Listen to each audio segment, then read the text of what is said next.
The Phantom's Revenge. The sun hung in the sky like a copper penny, scorching the earth below as Sheriff Caleb Hawkeye Hawkins squinted at the horizon. Redemption, Colorado had never felt so aptly named, he mused, wiping the sweat from his brow with a dusty bandana. The town was in dire need of salvation, and he was the poor son of a gun tasked with delivering it. "Well, I'll be a blue-eyed coyote," exclaimed Deputy Tom Tumbleweed Tucker, bursting through the jailhouse door. "Looks like we've got ourselves a real rootin' mystery on our hands, Sheriff. The First National's been hit again." Hawkins' steely gaze hardened. "The Phantom?" Tucker nodded grimly. "Left his calling card and everything. A single black feather, just like the others." "Dadgummit," Hawkins muttered, reaching for his hat. "This varmint's slipperier than a greased pig at a county fair. Let's ride." As they mounted up, Hawkins couldn't shake the feeling that gnawed at his gut like a hungry coyote. 2 years ago, the world had celebrated the death of Jesse James, the most notorious outlaw to ever darken the West. Hawkins had been there, had seen the body with his own hawk-like eyes. But now? Now he wasn't so sure. The bank was a mess of broken glass and spilled ink. Mabel's Whiskey Wilson, owner of the Rusty Spur Saloon, was there, comforting the shaken teller. "It was him, Sheriff," the teller stammered. "I swear on my mama's grave, it was Jesse James himself."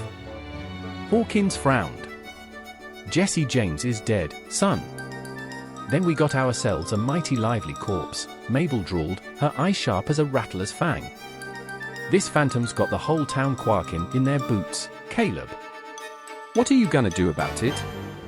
The question hung in the air, heavy as a hangman's noose. Hawkins felt the weight of it, along with the guilt that had been his constant companion since that fateful day 2 years ago. He should have been faster, should have caught James before the coward Robert Ford got to him. Now, it seemed, his past failures were coming back to haunt not just him, but the entire town of Redemption. "I reckon it's time we smoke this varmint out of his hidey hole," Hawkins declared, his determination as unshakable as the Rocky Mountains looming in the distance. "And send him to the bone orchard where he belongs." For weeks, Hawkins and Tucker chased shadows and whispers. The Phantom moved through the night like a whisper on the wind, leaving only destruction in his wake. Fear spread through the town faster than a prairie fire, consuming all in its path. With each robbery, each murder, the townsfolk turned their accusing eyes to Hawkins. Their once trusted lawman was failing them, and the vultures of doubt were circling. It all came to a head on a moonlit night, with storm clouds gathering on the horizon like an omen of the showdown to come.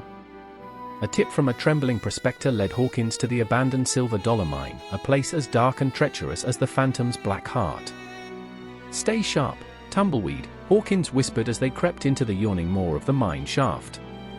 "This here's gonna be slipperier than a catfish in a tub of bacon grease." The air grew thick with tension and coal dust as they ventured deeper into the earth. The only sound was the crunch of their boots on loose stone and the hammering of Hawkins' heart in his chest. Then, a flicker of light ahead, a lantern's glow spilling from a side tunnel.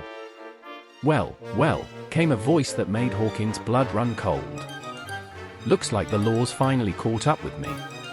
Took you long enough, Sheriff." Hawkins drew his pistol, its weight familiar and comforting in his calloused hand. "It's over, Jesse," he growled, his finger tightening on the trigger. "Your reign of terror ends here." The Phantom chuckled, a sound that sent chills down Hawkins' spine. Slowly, he reached up to remove his mask, revealing a face that made the hardened sheriff's blood run cold. "Jesse James is dead, Caleb," the figure said with a wicked grin. "But the fun's just beginning." As recognition dawned on Hawkins' face, a shot rang out in the darkness. The lantern shattered, plunging the mine into total blackness. In that moment of blind confusion, Hawkins realized that the mystery of the Phantom was far from solved, it had only deepened, like the impenetrable shadows that now surrounded him. And somewhere in that darkness, a familiar laugh echoed off the stone walls, leaving Hawkins with the chilling certainty that his greatest challenge still lay ahead. If you are enjoying adventures in the Old West, hit the subscribe button for future posts. Oh, by the way, what do you call a happy cowboy? A jolly rancher.